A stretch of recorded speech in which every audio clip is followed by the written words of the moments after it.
No nii, tere jälle! Täna ma tahtsin rääkida sellest, kuidas oma unistuste poole liikuda. Ma ikka ütlen, et dream big, but work hard. Ehk siis ainult sellest, kui sa manifesteerid ja loodad, et raha sulle lihtsalt pähe kukub, et seda nagu ei juhtu. Manifesteerimine on tore asi, aga plaan peab ka olema, et mis tööd sa teed selleks, et jõuda sinna, kus sa jõuda tahad ja mingisugune sihuke samm-sammult minemine peab olema. Mina igapäevaselt teen ehteid, aga paratamatult sellest käsitööliseks olemisest ei jagu nagu kõigeks, et sellega ma saan ennast ilusasti ära elatada. Aga kui ma tahan midagi suuremat, siis ma pean tegema lisatööd ja selleks lisatööks minul on juba 2 aastat toidukulleriks olemine. Ma teengi seda tööd niiviisi projektipõhiselt. Ehk siis kas loetud nädalad, kuu, maksimum 1,5, rohkem ma lihtsalt ei kannata, mul nagu viskab üle. Sellest, miks üle viskab, räägime hiljem. Ja mis ma siis endale selle aja jooksul olen nii-öelda välja toidukullerdanud? No, siin eelmine kevad ma soovisin saada omale kaubikut. Ja kaubik maksis minu meelest, kas oli pea 4000 või? Ja päris suure osa sellest rahast ma tegelikult sain toidukuller olles. Et ma pidin küll siis päris pikalt seda tegema, aga siiski märgatav osa sellest sõiduki maksumusest tuli toidukuller olles.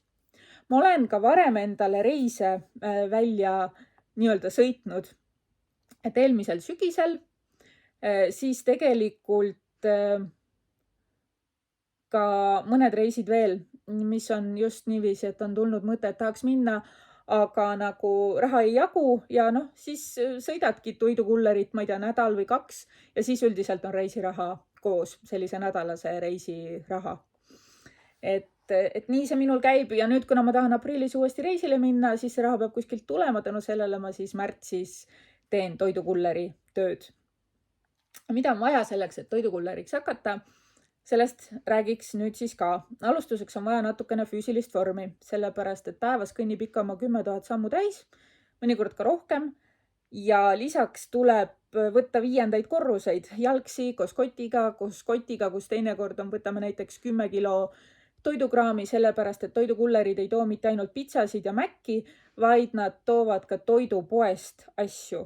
Ja kui inimene tellib omale toidupoest toidukorvi, siis reeglina on see mitu kotitäit asju, nii et see on sihuke raskem tassimine. Et kui sa oled ka naisterahvas ja kergelt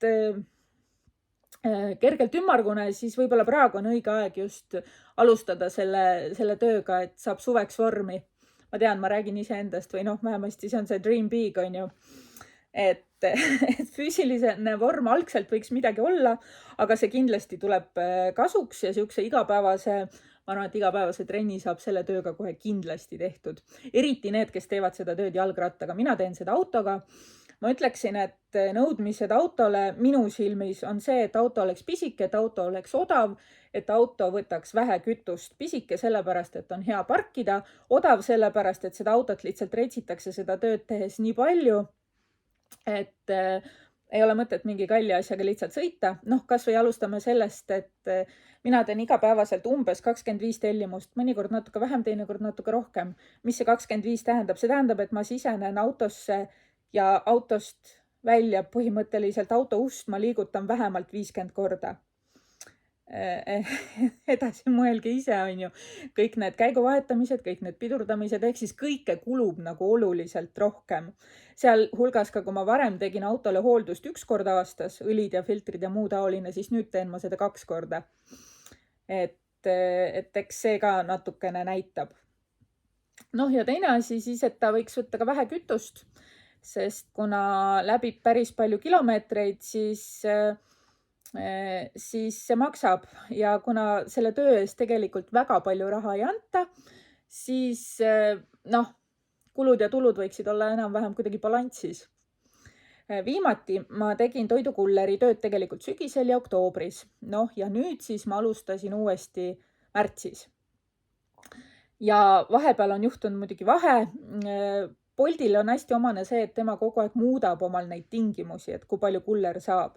Et siis, kui tundub, et kulleritel hakkab juba liiga hästi minema, siis nad üldiselt hakkavad kärpima.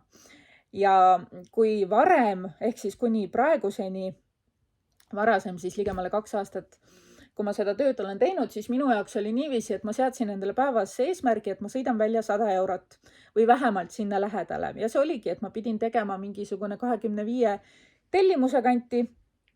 Reeglina ma sõitsin läbi koos kodunt tulemisega, kuna mina elan maal, siis mul ainuüksi linna ja tagasi sõitmine on juba 30 kilomeetrit, ja siis linna ja mis iganes tellimust ja sõidud juurde, et reeglina ma sõitsin päevas ikkagi mingisugune 120-150 kilomeetrit. Nii et nädalas minul oli kombeks sõita ikka niiviisi terveid nädalaid, et 7 päeva jutti sõitsin ma ikkagi üle 1000 kilomeetri. Ja pikad päevad olid, et ma olin hommiku vara juba 6 ajal, ma olin juba linnas ja ma lõpetasin kuskil, ma ei tea, 6, 7, 8 ajal, nii kuidas parasjagu sai. Aga siis oli võimalik minule vajalik summa välja sõita või midagi, mis mind motiveeris. Et mul ei olnud mõtet ka päeva varem ära lõpetada, kuna ma sain aru, et see töö on nii ruineeriv, et kui jõuad koju, siis oled lihtsalt laip. Ja siis ma mõtlesingi, et kui ma jõuan koju ja ainuke asi, mis ma seal teen, on põhimõtteliselt, et ma söön, loen, vaatan võib-olla natuke netti ja käin pesus ja lähen magama, siis ei ole väga vahet, mis kell ma seda teen. Et kui ma lõpetan ka paar tundi varem tööpäeva ära, ma olen ikkagi vaimselt kuidagi nii tühjaks kurnatud, et mul ei ole seda energiat, et midagi teha. Ja siis ma lihtsalt pushisingi nii kaugele, kui nagu sai. Ja ma olen siis erinevaid asju endale välja toidu kullerdanud, et reise ja osaliselt ka sõidukeid.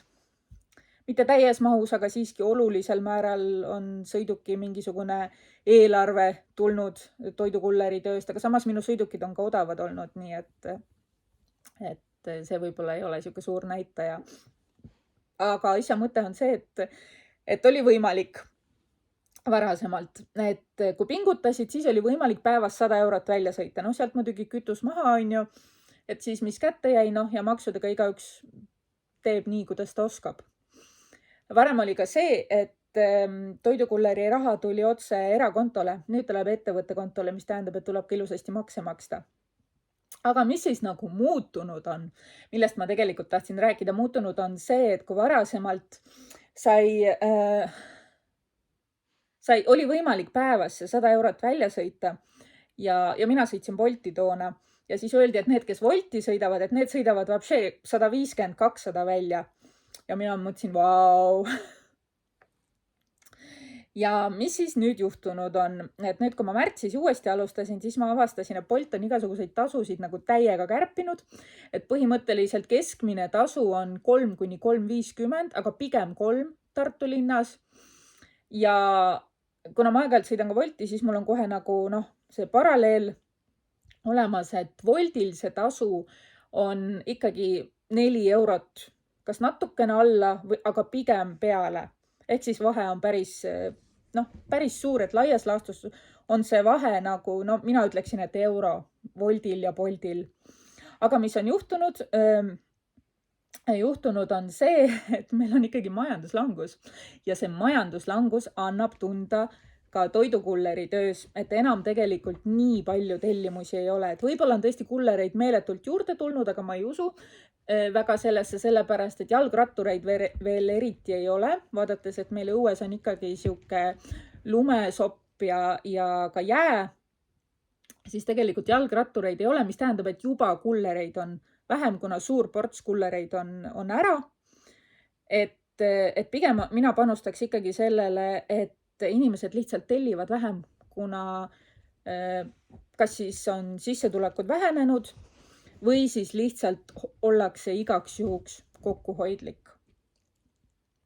Et nüüdsel ajal lihtsalt päevas 100 eurot välja sõita on ikka tõeline väljakutse ja see senimaani mul veel õnnestunud ei ole, kuigi ma olen teinud pikad päevad, aga vaatame, mis saab edasi. Et jah, et mina siin üritan siis endale aprilli aprillireisi välja sõita ja ma loodan, et sellega läheb hästi või noh, ma usun, et läheb hästi, ma lihtsalt pingutan nii kaua, et läheks hästi. Et jah, aga kui sina tahad ka tulla toidukulleriks, siis et mis sul siis vaja on? Sul on vaja kas vähese kütusekuluga pisikest sõidukit ja tahtmist olla roolis terve päeva või siis jalgratast, kiivrit ja ma arvan siis, et ka elukindlustust. Noh, lisaks füüsilist vormi, sest liikuma peab ka isegi siis, kui on ju tõmbad autoga ringi, ikkagi on neid trepijookse täiesti siiamaani. Kõikides majades ei ole lifte. Lisaks peab inimesel olema päris hea närvikava, sellepärast et paratamatult iga päev on neid kortereid ja neid maju, kus ei ole küljes numbreid ja see on üks asi, mis ajab alati kulleri kettasse. Nii et kui sinu majal ka ei ole numbrit või su korteril ei ole numbrit, siis palun tekita see. Mõnikord ma ikka imestan, et kui on siuksed uhked majad, nagu ma ei tea, mingid majad, mis maksavad 100,000 eurosid. Ja siis ma alati mõtlen, et kuidas need inimesed selle maja omale osta said, kui nad ei suuda sinna seda, noh, ma ei tea, 10 eurost, 20 eurost numbrit külge panna, et kus see loogika nagu on, seda nagu ei ole ju. Aga noh, nii on, nii lihtsalt on. Mõnikord ma siis ikka ütlen, et palun pange endale maja külge number, korterile number või pange postkasti külge number. Et noh, kui on eramaja ja kuskil maapiirkonnas need uusarendused, mis on, et need numbrid on tähtsad. Et jah, et on vaja natukene ka tugevat närvikava. Ja ega muud ei olegi, tuleb lihtsalt algust teha ja siis loota, et läheb hästi. Aga see töö on siiski selline, et kui ma teen oma ehteid, siis kui ma lõpetan oma päeva, isegi siis, kui ma alustan varahommikul, lõpetan õhtu hilja, mul on ikkagi veel nagu siukest powerit ja energiat, et teha ja toimetada ja minna ja ma ei tea, kas või minna välja ja olla kultuurne. Siis, kui ma oma toidukulleri päeva lõpetan, siis ma olen lihtsalt nii tühjaks pigistatud. Et ma ei tea, et kas see linnas sõitmine väsitab või see suhtlus väsitab või et tuled koju ja nagu mitte midagi rohkemat ei jaksa. Ja noh, ma tean, et tegelikult paljude ametitega on niiviisi, et tuled koju ja oledki põhimõtteliselt laip, on ju, et vedeled kuskil teleka ees ja sööd ja siis pesed ja lähed magama, on ju.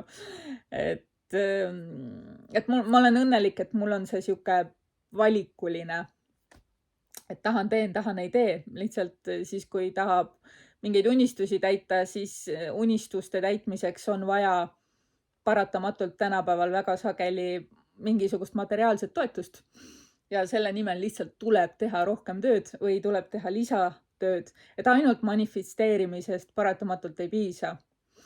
Et kui sul on ka mingisugune asi, mida sa tahad ja sul on võib-olla nädalas mingisugust aega, mida lisatööle panna, siis mina küll soovitan, et võib täitsa proovida siukest toidukullerit, aga ma soovitaksin siis Foodit, ma proovinud ei ole, ma soovitaksin pigem olla Wolti kuller, kuna Wolt lihtsalt maksab rohkem. Ja mis seal siis nagu vahet on? Tellimused tulevad ikka ühtemoodi, et kas siis, et on mingid ajad, kui neid tuleb, lõunal tuleb rohkem, õhtul tuleb rohkem. Ja muu aeg on siuke, et on ja ei ole nagu ka. Aga lihtsalt see vahe, et sisuliselt Wolt maksab 1 euro rohkem laias laastus kui Bolt. Ja minu meelest on see väga tähtis, eriti kui sa sõidad autoga.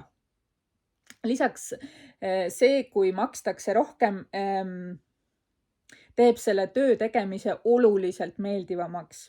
Et ei ole siukest äraaetud hobune oled ikka, kui koju jõuad, aga ei ole siukest sees sellist paha tunnet, et kurat, jälle ma saan 2,75 ja pean selle eest sõitma 3 kilomeetrit, on ju, autoga ja siis nagu hakkad mõtlema, et okei, kütusekulu, kulumiskulu või remondifond, on ju, maksud ka, et mis sealt siis nagu järgi jääb sellest circa 3 eurost, ei jäägi nagu mitte midagi.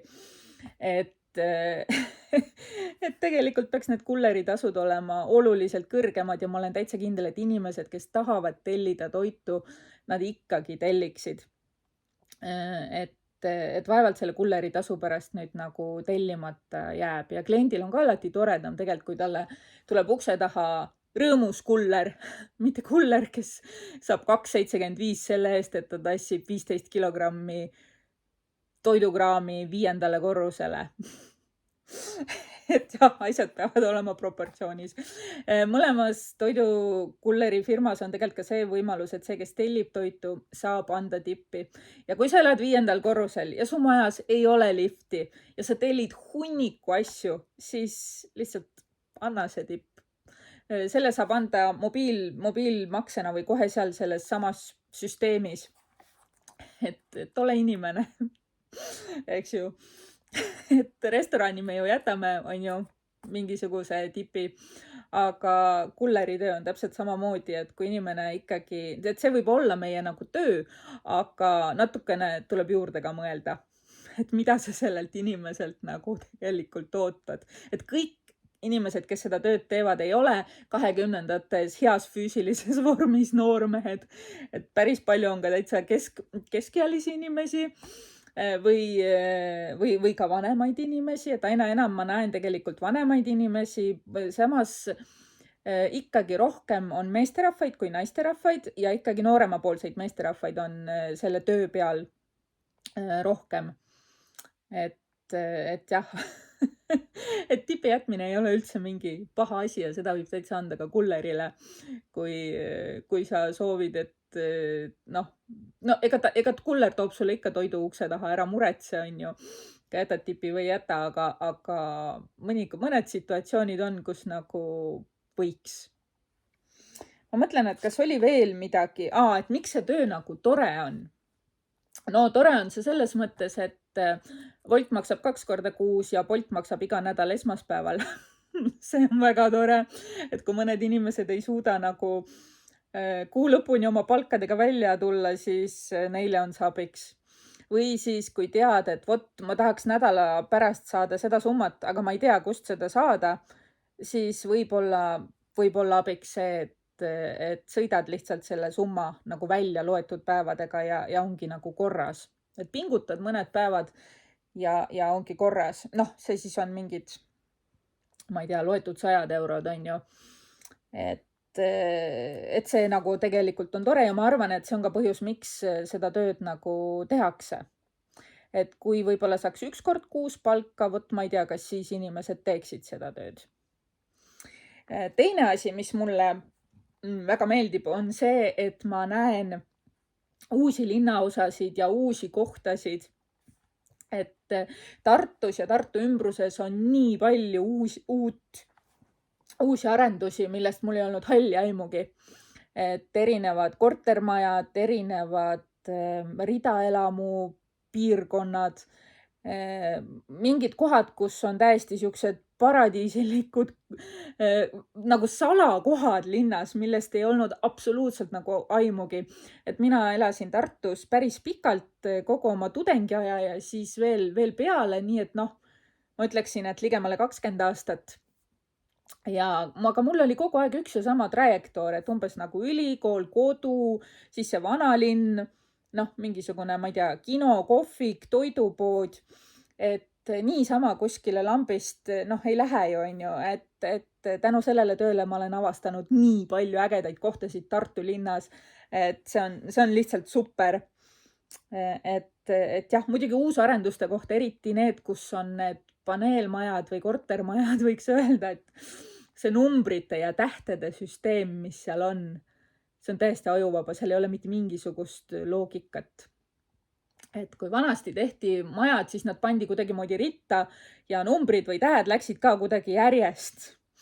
Siis nüüd tehakse lihtsalt, mulle kohati tundub, et mingid külakuhja, et ei ole seal mingisugust loogikat. Ma panin omale siin kirja mingisugused märksõnad. Ma vaatan, et kas siin on midagi, millest ma veel nagu rääkinud ei ole, aga mulle tundub, et põhimõtteliselt vist saigi kõik öeldud. Kuna ma olen sõitnud nii Bolti kui Wolti alt ja olen öelnud, et Woltiga teenib rohkem ühe tellimuse pealt kui Boltiga ja vahe on umbes 1 euro. Siis mõlemas, enne kui sa võtad tellimuse vastu, näed ära, kust kohast see tellimus tuleb, näeb ära ka, kuhu see tellimus läheb. Ehk siis saad ise mõelda, et kas sa tahad seda tellimust võtta. Et näiteks, kui on ikkagi tööpäev ja see on kuskil kesklinnas ja on teada, et kesklinnas on parkimine põhimõtteliselt nagu võimatu, või siis on väga tõenäoline, et sinna, kuhu sa sõidad, seal on kohe see kontrolöör.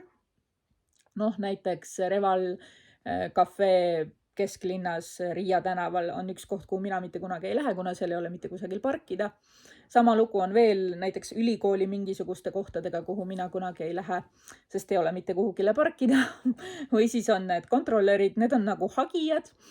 Et ega neid ei huvita, et peatud seal võib-olla minuti või teinekord isegi alla selle, et lihtsalt autost välja toit kätte ja sõidad kohe minema.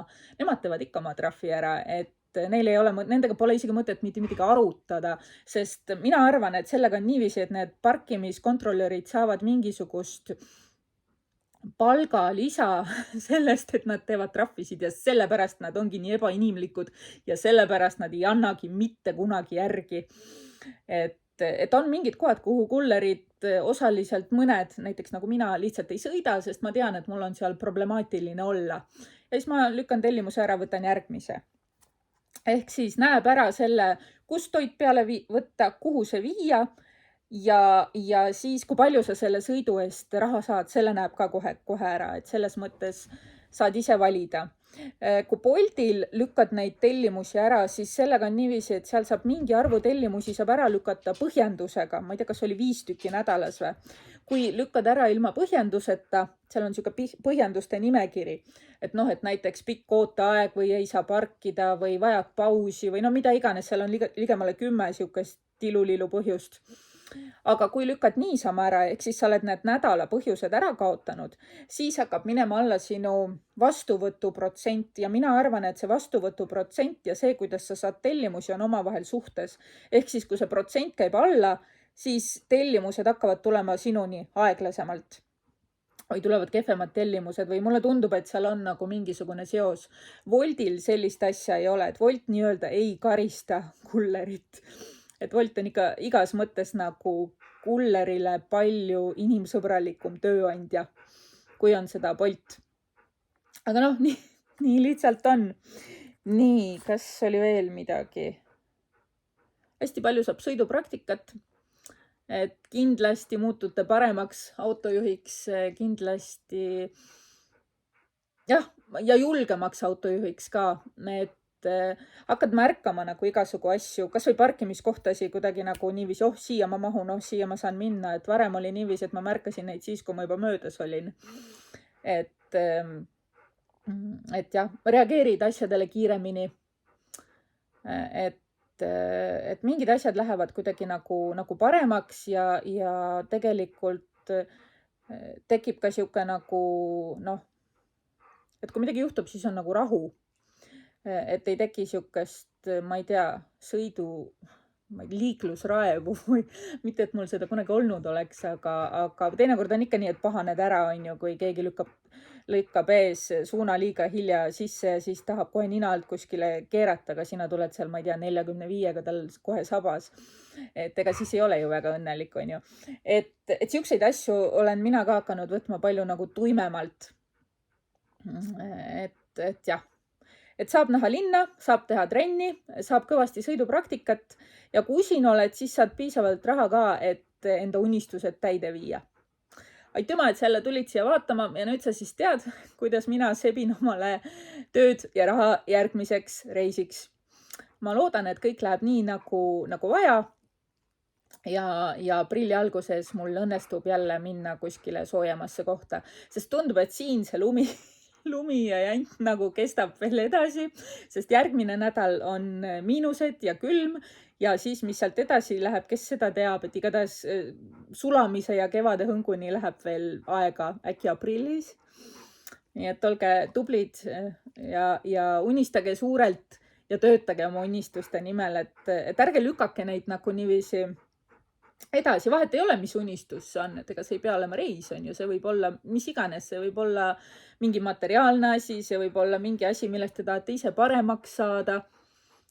Et võimalusi on palju.